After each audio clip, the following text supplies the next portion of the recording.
EPFO ನೌಕರರ ಭವಿಷ್ಯ ನಿಧಿ ಸಂಸ್ಥೆ ತನ್ನ ಪಿಎಫ್ ಗ್ರಾಹಕರಿಗೆ ಅನುಕೂಲವಾಗಲೆಂದು ಹೊಸ ನಿಯಮ ರೂಪಿಸಿ ಸಿಹಿ ಸುದ್ದಿ ನೀಡಿದೆ. ಇದರಡಿ ಇನ್ನು ಮುಂದೆ ಪಿಎಫ್ ಖಾತೆದಾರರು ತಮ್ಮ ಹಣಕ್ಕಾಗಿ ಪದೇ ಪದೇ ಅಲೆದಾಡುವ ಅಗತ್ಯವಿರುವುದಿಲ್ಲ. ಅರ್ಜಿ ಸಲ್ಲಿಸುವುದು ಬೇಕಿಲ್ಲ. ಬದಲಿಗೆ ಆಟೋಮೆಟಿಕ್ ಆಗಿಯೇ ಅವರ ಕೈಗೆ ಹಣ ಕೈ ಸೇರಲಿದೆ. ಹೌದು, ನೌಕರರ ಭವಿಷ್ಯ ನಿಧಿ ಸಂಸ್ಥೆಯ ನಿಯಮಗಳಲ್ಲಿ ಕೇಂದ್ರ ಸರ್ಕಾರ ಮಹತ್ವದ ಬದಲಾವಣೆ ಮಾಡಿದ್ದು, ಇತಿಹಾಸದಲ್ಲೇ ಮೊದಲ ಬಾರಿಗೆ ಇಪಿಎಫ್ಒ ಖಾತೆದಾರರು ಕ್ಲೈಮ್ ಮಾಡದಿದ್ದರೂ ಆಟೋ ಮೋಡ್ ನಲ್ಲಿ ಪಿಎಫ್ ಹಣ ಸೆಟಲ್ಮೆಂಟ್ ಮಾಡುವ ಹೊಸ ನಿಯಮವನ್ನು ಇಪಿಎಫ್ಒ ಜಾರಿಗೆ ತಂದಿದೆ.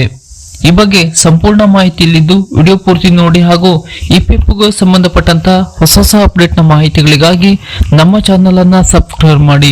ಹೌದು, ಪಿಎಫ್ ಖಾತೆಯಲ್ಲಿ ಸತತ 3 ವರ್ಷಗಳ ಕಾಲ ಯಾವುದೇ ವಹಿವಾಟುಗಳಿಲ್ಲದಿದ್ದಾಗ ಅಂತಹ ಪಿಎಫ್ ಖಾತೆಯನ್ನು ನಿಷ್ಕ್ರಿಯ ಖಾತೆ ಎಂದು ಪರಿಗಣಿಸಲಾಗುತ್ತದೆ. ನಿಷ್ಕ್ರಿಯ ಪಿಎಫ್ ಖಾತೆಯಿಂದ ಹಣ ವಿತ್ಡ್ರಾ ಮಾಡುವುದೇಗೆ ಎಂದು ಚಿಂತಿಸುತ್ತಿರುವವರಿಗೆ ದೊಡ್ಡ ಪರಿಹಾರ ಸಿಕ್ಕಿದ್ದು, ಇದೀಗ ಇಪಿಎಫ್ಒ ಇಂತಹ ಖಾತೆಗಳಿಗೆ ಸಂಬಂಧಿಸಿದಂತೆ ತನ್ನ ನಿಯಮದಲ್ಲಿ ಮಹತ್ವದ ಬದಲಾವಣೆ ಮಾಡಿದ್ದು, ನಿಷ್ಕ್ರಿಯ ಖಾತೆಯಲ್ಲಿರುವ ಪಿಎಫ್ ಬ್ಯಾಲೆನ್ಸ್ ಮೊತ್ತವನ್ನು ನೇರವಾಗಿ ಇಪಿಎಫ್ಒ ಖಾತೆದಾರರ ಬ್ಯಾಂಕ್ ಖಾತೆಗೆ ಜಮಾ ಮಾಡಲು ಕ್ರಮ ಕೈಗೊಂಡಿದೆ.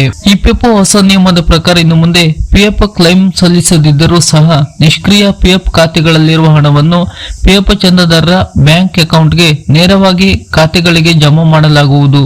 ಇದಕ್ಕಾಗಿ ಇಪಿಎಫ್ಒ ಆಟೋ ಸೆಟಲ್ಮೆಂಟ್ ವ್ಯವಸ್ಥೆಯನ್ನು ಜಾರಿಗೆ ತರುತ್ತಿದೆ. ಇದನ್ನು ಆರಂಭದಲ್ಲಿ ಪ್ರಾಯೋಗಿಕ ಯೋಜನೆಯಾಗಿ ಜಾರಿಗೆ ತರಲು ಸಿದ್ಧವಾಗಿದೆ. ಇಪಿಎಫ್ಒ ಪ್ರಾಯೋಗಿಕವಾಗಿ ಜಾರಿಗೆ ತಂದಿರುವ ಈ ಆಟೋ ಸೆಟಲ್ಮೆಂಟ್ ವ್ಯವಸ್ಥೆಯಡಿಯಲ್ಲಿ ನಿಷ್ಕ್ರಿಯ ಪಿಎಫ್ ಖಾತೆಯಲ್ಲಿನ ಹಣವನ್ನು ಬ್ಯಾಂಕ್ ಖಾತೆಗಳಿಗೆ ಜಮಾ ಮಾಡಲು ಕೆಲವು ನಿರ್ದಿಷ್ಟ ನಿಯಮಗಳನ್ನು ಸಹ ರೂಪಿಸಲಾಗಿದೆ. ಆಟೋ ಸೆಟಲ್ಮೆಂಟ್ ವ್ಯವಸ್ಥೆಯಡಿಯಲ್ಲಿ ನಿಷ್ಕ್ರಿಯ ಪಿಎಫ್ ಖಾತೆಯಲ್ಲಿನ ಹಣ ನಿಮ್ಮ ಬ್ಯಾಂಕ್ ಖಾತೆಗೆ ಸೇರಬೇಕೆಂದರೆ ಈ ಷರತ್ತುಗಳು ಪೂರೈಸಬೇಕು. ಪಿಎಫ್ ಖಾತೆಯನ್ನು ನಿಮ್ಮ ಆಧಾರ್ನೊಂದಿಗೆ ಲಿಂಕ್ ಮಾಡಬೇಕು. ನಿಮ್ಮ ಕೆವೈಸಿ ವಿವರಗಳನ್ನು ಪೂರ್ಣಗೊಳಿಸಬೇಕು.